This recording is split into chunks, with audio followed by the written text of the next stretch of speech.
You've probably heard her name before, Hedy Lamarr. Maybe you know her as the Hollywood icon, the striking beauty from the golden age of cinema.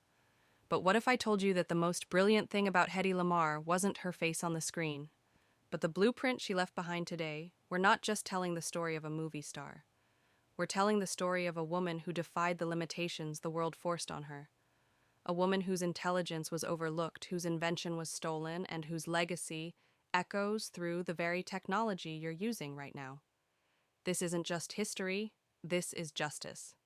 This is True Crime Echoes. Chapter 1: Late Night Curiosity and a Name I'd Never Forget. It started with something as random and as mundane as a late-night internet rabbit hole.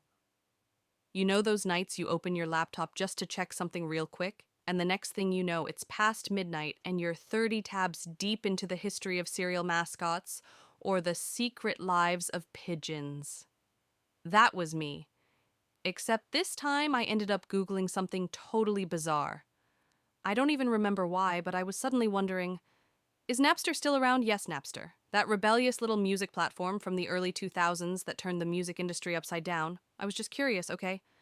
And apparently it is still a thing. Not only that, it somehow has over 5 million users. I had questions, I needed answers, but just as I was about to dig deeper, my Wi-Fi cut out. Gone, just like that. My screen froze, the little loading icon spun uselessly, and I sat there staring at nothing. And for a second I was frustrated. Like, really? But then I had this weird moment. I started thinking about how ridiculous it is that I rely on this invisible force to do literally everything in my life. Email news, food delivery dating, stalking my ex's dog's Instagram. All of it thanks to Wi-Fi. And somehow we take it for granted, like it's just supposed to work all the time. So, once the internet came back, bless I abandoned my Napster mission and typed something else into the search bar: who invented Wi-Fi? That question led me somewhere I didn't expect. It didn't take long before I found myself deep in the archives of the past, specifically the golden age of Hollywood, glamour drama scandal, and Wi-Fi.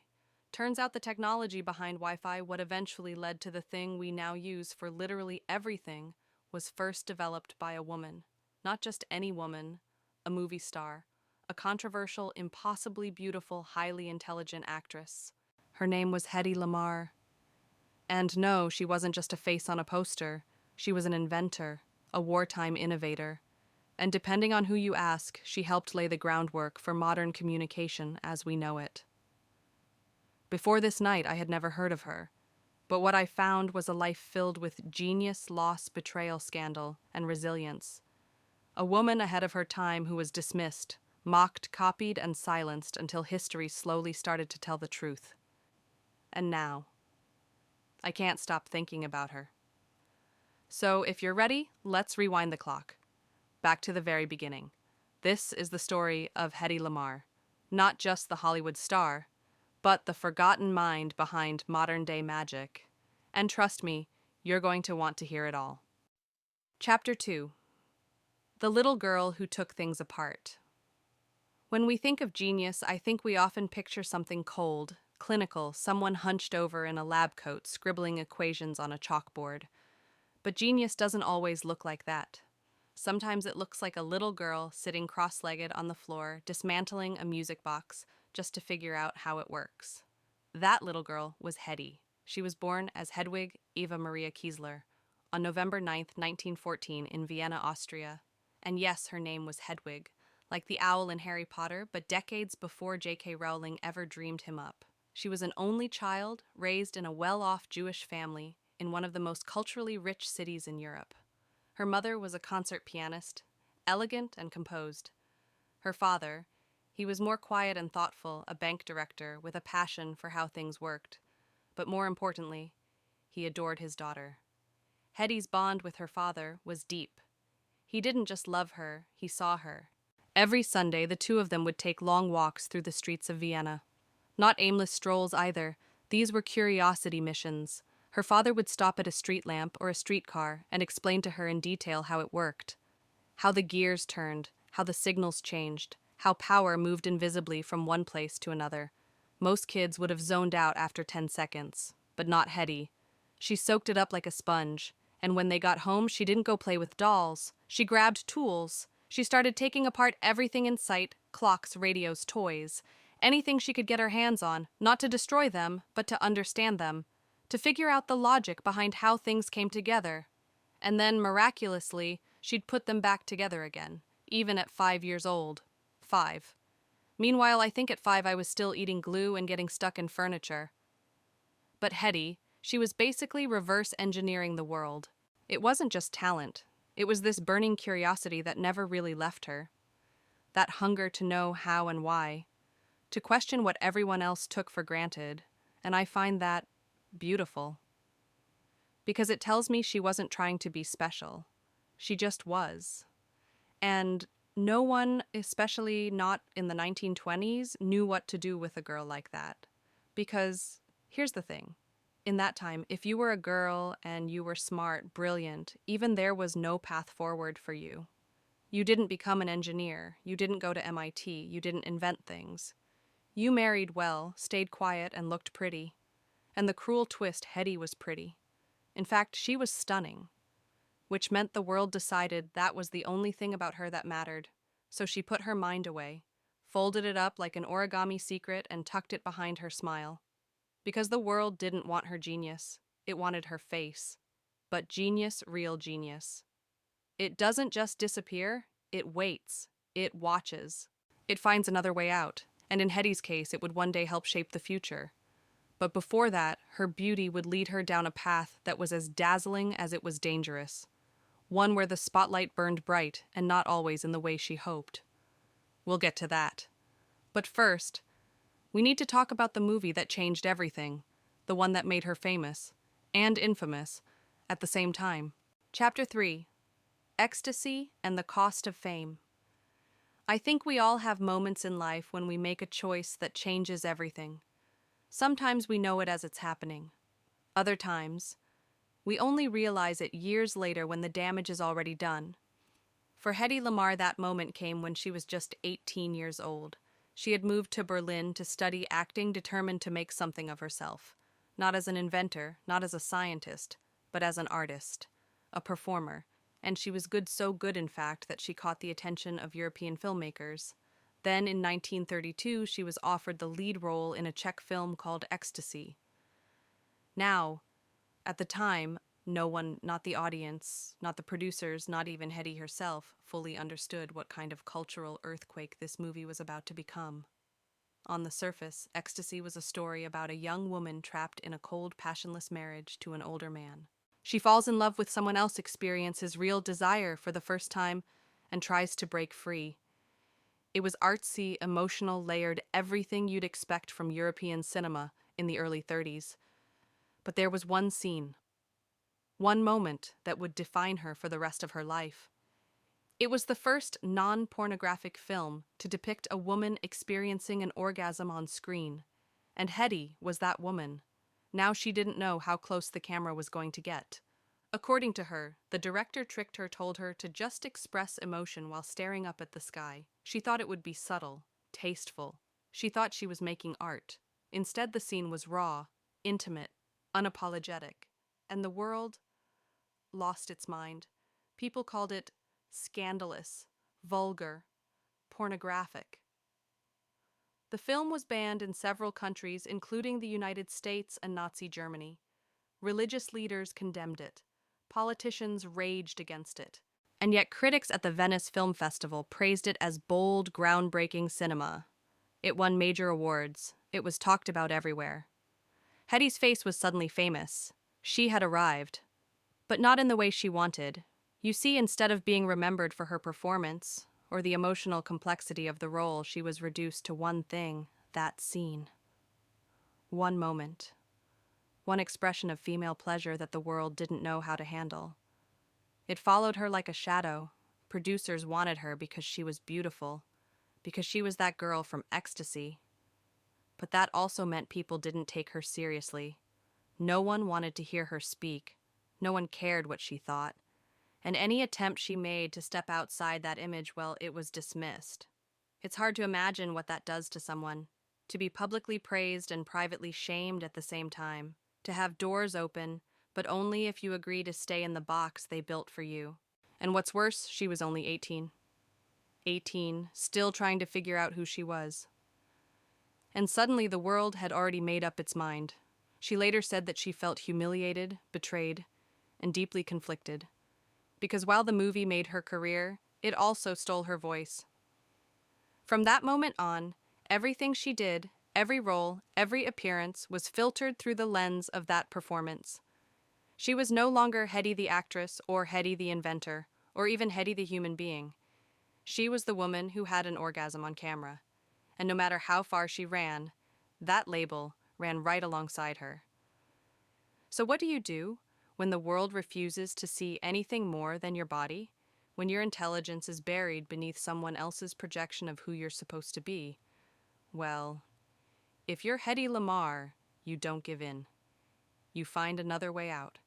And in Hedy's case, that meant falling into the arms of someone who seemed to offer safety, security, and love.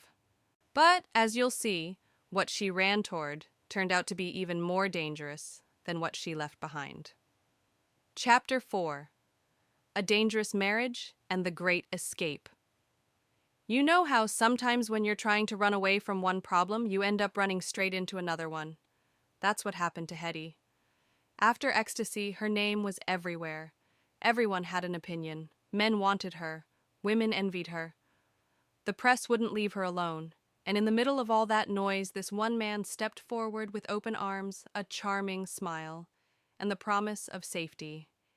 His name was Fritz Mandl. He was older, rich, powerful, one of the wealthiest men in Austria, in fact. He made his fortune manufacturing weapons, guns, ammunition, explosives. He wasn't just a businessman. He was a key player in Europe's military-industrial complex. And he had a thing for Hedy. He sent flowers, letters, lavish gifts. Every night after her theater performances there, he was waiting in the wings, trying to get backstage, trying to win her over. And at first it worked. Hedy was young. She was overwhelmed. She probably thought, maybe this is the man who'll protect me. Maybe I can finally stop being treated like a product and be seen as a person. So when Fritz proposed, she said yes. She was only 18. And from the moment she said I do, her life became a gilded prison. At first it was subtle. He encouraged her to step back from acting, said he wanted to keep her private. Then came the rules. The locked doors, the surveillance. He bought up every copy of ecstasy he could find and tried to destroy them all just so no one would ever see his wife like that again. Eventually he forbade her from leaving the house alone. She wasn't just his wife, she was his possession. And the irony, he was Jewish. So was Hedy. But that didn't stop him from selling weapons to fascist regimes, including the Nazis. He played both sides, pretending to be neutral while padding his empire. It's chilling when you think about it, how he could cozy up to people who hated his own bloodline just for profit. Hedy, meanwhile, was trapped, but she was also listening. Fritz would drag her along to business dinners and meetings with scientists and military officials, conversations she was never supposed to understand. But Hedy wasn't just listening politely. She was absorbing, learning, sitting quietly in rooms full of men who never imagined this glamorous young woman was mentally cataloging every word they said. It's almost poetic, really. They thought they had silenced her, but they were feeding her. And after 4 years of isolation, control, and fear, Hedy decided she'd had enough. So she planned her escape. Not metaphorically, I mean literally. She came up with a real plan straight out of a spy thriller. Step 1, drug the maid. She crushed up sleeping pills and slipped them into the woman's drink. Once the maid passed out, Hedy undressed her, stole her uniform, and put it on. Then, dressed as a servant, Hedy quietly slipped out of the house, jumped on a bicycle, and pedaled her way through the streets of Vienna, alone, terrified, but finally free. She had sewn her most valuable jewels into the lining of her coat, just in case. Because she knew if she got caught, this wasn't just a failed escape. This was life or death. Somehow, she made it to London, and that's where her story takes another turn. Because at that exact same moment, in that exact same city, a certain American film executive just happened to be doing a bit of talent scouting. His name, Louis B. Mayer. Yeah, that Mayer, the head of MGM Studios, the man behind The Roaring Lion. And he was looking for new stars, preferably European actresses desperate to get out of a continent teetering on the edge of war. You could call it fate. You could call it timing. But either way, Hedy was about to step into a whole new life. One where she'd have to reinvent herself once again, this time, not just as an actress, but as a brand. Her looks would open the door, her charm would keep her in the room, but her mind would be the secret weapon no one saw coming. Chapter 5: The Hollywood Reinvention. When people talk about reinvention, they usually mean changing careers, getting a haircut, or maybe starting over in a new city. For Hedy Lamarr, reinvention wasn't a lifestyle trend, it was survival. By the time she stepped off that train in London, she wasn't just running from a controlling husband or a dark marriage.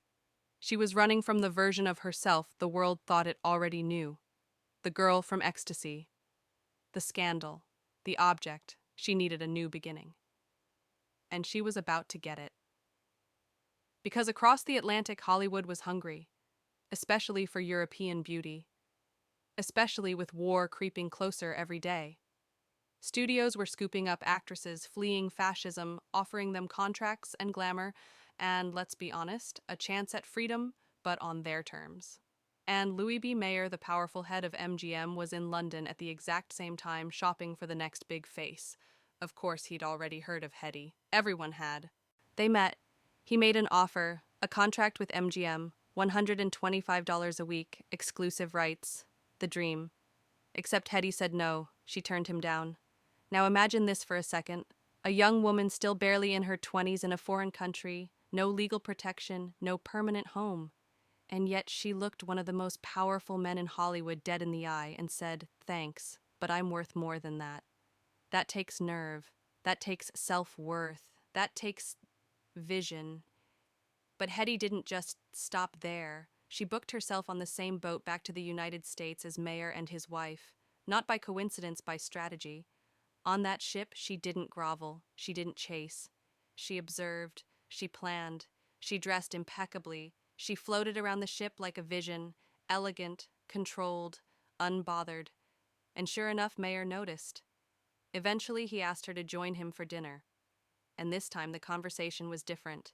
This wasn't about a scandalous film from Europe or the shadow of her past. This was about potential, presence, star power. And when she brought up her pay again, she didn't blink. $500 a week, she said. Not a question, a statement. And Mayer said yes. Just like that, Hedy had rewritten the terms of her worth. On her own, without an agent. Without a man pulling the strings. Just her instinct, her confidence, and the quiet fire behind her eyes that no one ever seemed to expect. But before she could step into her new role, there was one last thing to change her name. Mayer thought Hedy Kiesler sounded too German, too foreign, and worst of all, too connected to that film.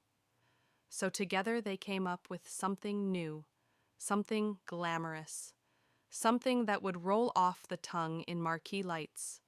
Hedy Lamarr. Lamarr inspired by the silent film actress Barbara Lamarr. They even sent out press releases before the boat docked, so by the time she stepped onto American soil, she was already being whispered about in studio offices and casting calls. It was a rebranding before the word even existed. And just like that, the woman the world had tried to label, reduce, and erase was back in control, at least on the surface. But behind the velvet curtain of Hollywood glitz, Hedy was about to learn that being in the spotlight came with its own kind of cage. Because in the studio system of 1930s, Los Angeles beauty was a currency. And women were expected to perform on screen in public, and sometimes in private. And the price of not playing along you became difficult, disposable, forgotten. But Hedy wasn't planning to play by anyone's rules, not anymore. She'd escaped once. She'd reinvented herself from scratch. And now she was about to rise all over again. But as always, there was more going on than anyone could see. Because while the world focused on her face, Hedy Lamarr was already thinking about frequencies, codes, radio waves. She was planning something bigger than stardom. She was planning to outsmart the entire system.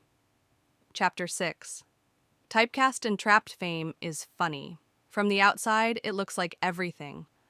Flashbulbs, gowns, magazine covers, people calling your name, asking for autographs, chasing your car down Sunset Boulevard. But from the inside, it can feel a lot like a cage with velvet walls. That's what it became for me the more I learned about Hedy Lamarr. After signing with MGM, she was thrown into the Hollywood machine at full speed. Publicity photos, studio, interviews, rehearsals, premieres. Louis B. Mayer was marketing her as the most beautiful woman in the world. That was the headline. Again and again, the most beautiful woman in the world. And yeah, she was beautiful. That's undeniable. Her bone structure alone could stop traffic. But when beauty becomes your whole identity, it starts to erase everything else. Hedy's first American film, Algiers, was a hit. Audiences were captivated. Her accent, her eyes, the mysterious way she carried herself, it all became part of her image. Suddenly she was everywhere. Movie posters, fan magazines, department store ads, she was a star. But not on her own terms. Because no matter what role she played, the studios gave her the same characters: exotic women, mysterious foreigners, doomed lovers. Always beautiful, always silent in some way, always shallow. They dressed her up like a fantasy, but they never once asked what she wanted, what she could do, what she was thinking. And believe me, she was thinking. In fact, the more the world focused on her face, the more her mind started to retreat into private places, places where she could still be curious, still invent, still feel like herself. She once said something that stuck with me. Any girl can be glamorous. All you have to do is stand still and look stupid. Can you imagine what it's like to feel invisible in the middle of so much attention, to be applauded, adored, and completely misunderstood? So while the world watched her on screen, Hedy was quietly building a different kind of life behind the scenes. She set up a little workshop in her trailer on set, bought engineering books, tinkered with tools between takes. She started keeping notebooks full of sketches, designs for everything from improved traffic lights to a dissolvable soda tablet that could turn water into Coca-Cola. No, seriously. She tried to invent Coke you could carry in your pocket. And people laughed. Directors, studio execs, even some of her co-stars. They'd tease her for always messing with wires or trying to be Einstein. Some thought it was a quirky hobby. Others thought she was losing her mind. But she wasn't doing it for them. She was doing it for herself. Because invention wasn't just a hobby for Hedy. It was an escape, a lifeline, a way to reclaim the part of her that had been buried under makeup and lighting and scripts that made her say things she didn't believe. She wanted more. She was more. And eventually the world would see just how brilliant she really was. Because one night at a dinner party in Hollywood, she met a man named George Antheil, a composer, an inventor, a kindred spirit. And together, they would come up with something that would change the future of technology forever. Something born not from fame, but from frustration, from intelligence, from that little girl in Vienna who used to take apart music boxes just to see how they worked. That moment was coming. But first, Hedy had to decide whether she was willing to risk everything for an idea no one believed in. Chapter 7. Secret Blueprints and Coca-Cola Tablets. You know, people always say, stay in your lane. Like once the world has decided who you are, what you're good at, you're not supposed to wander outside that box. But what if the box never fit you in the first place? That was Hedy Lamarr's life in a nutshell. By day, she was a Hollywood star. Studio contracts, glamorous photo shoots, red carpet premieres. The world saw her as this perfect screen goddess, beautiful, mysterious, untouchable. But behind the scenes, she was sketching ideas, doodling mechanical parts on napkins, buying engineering books, reading physics in her dressing room, all the stuff no one ever imagined the most beautiful woman in the world doing. And that Coca-Cola tablet story, it's real. She tried to invent a tablet that could dissolve in water and turn into cola. It didn't work. Apparently, it tasted awful. But the point is, she was trying. She was experimenting. Her mind was always moving. And then came the moment that changed everything. One night, she was at a dinner party in Hollywood and happened to meet George Antheil. Now, George wasn't your typical Hollywood type. He was a composer famous for this wild, avant-garde piece called Ballet Mécanique. It used synchronized player pianos, airplane propellers, and electric bells. Basically, it was chaos, but brilliant chaos. Hedy was intrigued. They started talking about music war technology frequencies. Turns out George had a fascination with control systems and synchronization things that, weirdly enough, had a lot in common with radio signals and remote communications. And that's when Hedy opened up. She told him she'd been thinking about the war, about how radio-controlled torpedoes could be jammed by the enemy. If a torpedo was guided by a single radio frequency, all it took was one strong signal from the other side to throw it off course. One burst of static, and the weapon was useless. But what if the frequency kept changing? What if the signal hopped between different channels in a coordinated secret pattern so fast that no one could follow it, let alone jam it? That was the idea. And George. He didn't laugh. He leaned in. Because what Hedy was describing sounded an awful lot like frequency-hopping spread spectrum, a concept that hadn't yet been applied to real-world military communications. Together, they got to work. They used player piano rolls, yes, those old-timey paper rolls that make music when you feed them into a self-playing piano, as the model for how to synchronize the frequency changes between a transmitter and a receiver. Each roll had a pattern. Each pattern was unique, and if both ends followed the same roll, they could jump frequencies together in sync without being intercepted.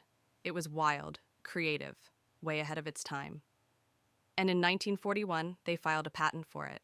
Under her married name, of course, Hedy Lamarr, because heaven forbid the public found out the glamorous movie star was dabbling in classified military technology. The U.S. Navy didn't take it seriously. They said it was too complicated. They shelved the idea, politely thanked her and George, and moved on. But here's the thing. Years later, during the Cold War and even into the development of Wi-Fi and Bluetooth, the core of what they created, frequency-hopping technology, would become essential. That's right. This woman, whose job it was to look beautiful on screen, quietly helped invent one of the foundational pieces of modern wireless communication. And almost no one knew, because the world wasn't ready to believe that a movie star could also be a scientist. But Hedy didn't stop. She didn't need credit. She didn't need applause. She just needed to keep thinking, keep building, keep staying true to the part of herself that nobody else seemed to see. Because sometimes the most radical thing you can do in a world that only sees your surface is to refuse to be silent. Chapter 8. Stolen Ideas and Silent Wars. There's a kind of betrayal that doesn't make headlines. It doesn't happen in courtrooms or on the front page of a tabloid. It happens in silence when your work is taken, your voice ignored, and your name quietly erased from history. That's what happened to Hedy. When she and George Antheil handed over their patent to the U.S. Navy, they believed they were doing something meaningful, something that could help win the war. They didn't ask for money. They didn't try to license it. They gave it freely, hoping it would be used to protect lives. And for a while, it just sat there. The military dismissed it, said it was too impractical, too complicated. Maybe they couldn't imagine a woman, especially one who wore diamonds on screen, contributing anything to national defense. So Hedy went back to Hollywood, back to movie sets and beauty campaigns, back to a world that saw her as dazzling but disposable. But behind the scenes, something changed. Years later, during the Cuban Missile Crisis, the Navy quietly began implementing the frequency-hopping technology she had helped invent. Without telling her, without crediting her, without even a thank you, it became the basis for secure military communications. And over time, that same concept evolved into GPS, into Wi-Fi, into the Bluetooth you're probably using in your earbuds right now. Think about that. We live in a world built on the quiet brilliance of a woman who died without knowing just how far her invention had reached. And no one told her. For decades, her patent collected dust. Her name was left out of the textbooks. Other men took credit. Entire industries grew from seeds she helped plant, and she never saw a dime. Not one award, not one headline, nothing, just silence. And I think that kind of erasure, especially for a woman, is more violent than we admit. Because it sends a message: your mind doesn't matter, your contributions don't count. Stay pretty, stay quiet, stay in your lane. Hedy never stopped thinking. She kept inventing, kept reading, but the doors were closed, the phone didn't ring, and when her looks faded, when the roles dried up, Hollywood moved on without her. She grew reclusive, moved away from the spotlight. She gave fewer interviews, trusted fewer people, and who could blame her? She had spent a lifetime being told what she couldn't be, too pretty to be smart, too smart to be feminine, too bold to be safe, too silent to be heard. But even in that silence, her work spoke, loudly. We just weren't listening. Chapter 9, Recognition. Too late.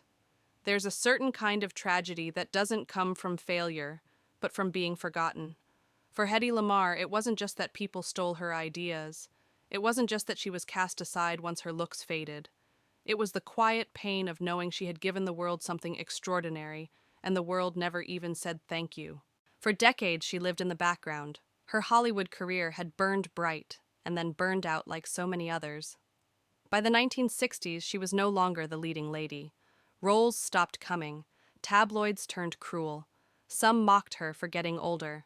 Others wrote her off as a recluse, as if a woman pulling away from a system that never respected her was something to ridicule. She had a few marriages. Most ended in disappointment. She had children, but even those relationships grew strained over time. And behind closed doors, she struggled with her health, with aging, with the crushing isolation of being remembered for something she never wanted to be defined by.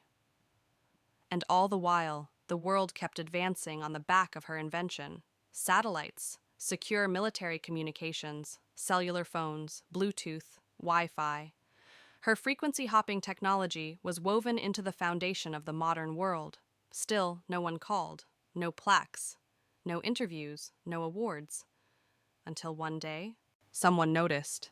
In the late 1990s, long after her name had faded from the spotlight, a group of researchers began revisiting old patents connected to the history of wireless communication.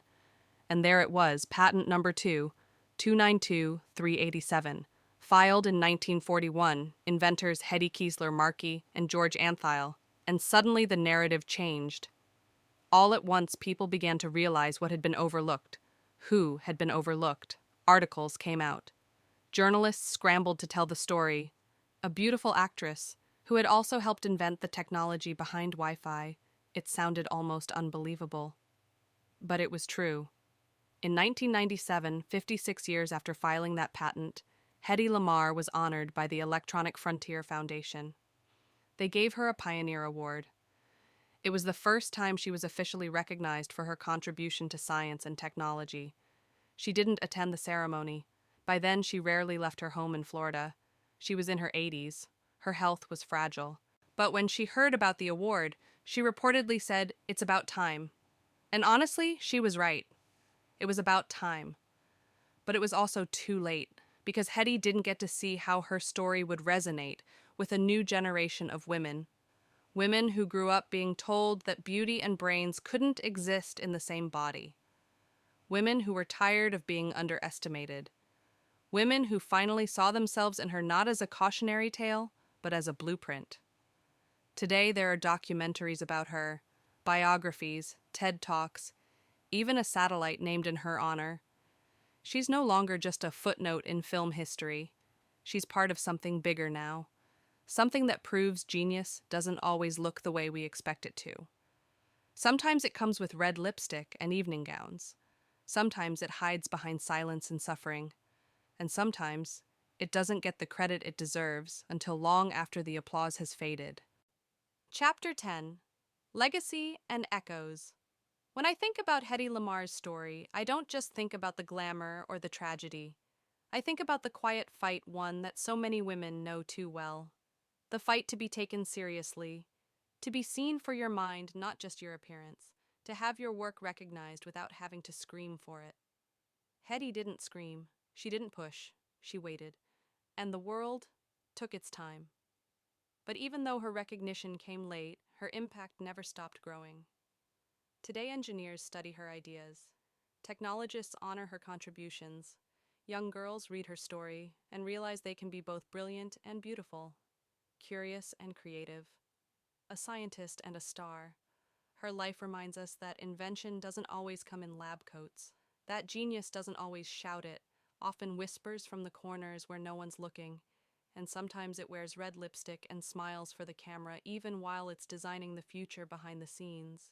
That's the legacy Hedy left us. Not just Wi-Fi, not just Bluetooth, but the courage to step out of the box, any box, and say, I am more than what you see. We owe her more than a belated award.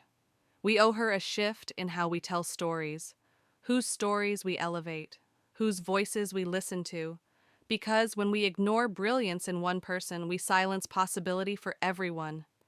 And I think the real crime wasn't that her invention was stolen, it's that she had to hide her brilliance just to survive. But not anymore. Now we speak her name with the truth attached. Hedy Lamarr, the actress, the inventor, the woman who changed the world, even if the world took too long to notice. If this story moved you the way it moved me, please take a moment to share it. Let's make sure Hedy Lamarr's name isn't just remembered, but understood. This has been True Crime Echoes, where justice isn't always about courtrooms and crime scenes. Sometimes it's about rewriting history for those who never got to write it themselves. Until next time, take care of your voice, because one day it might be the echo someone else needs to hear.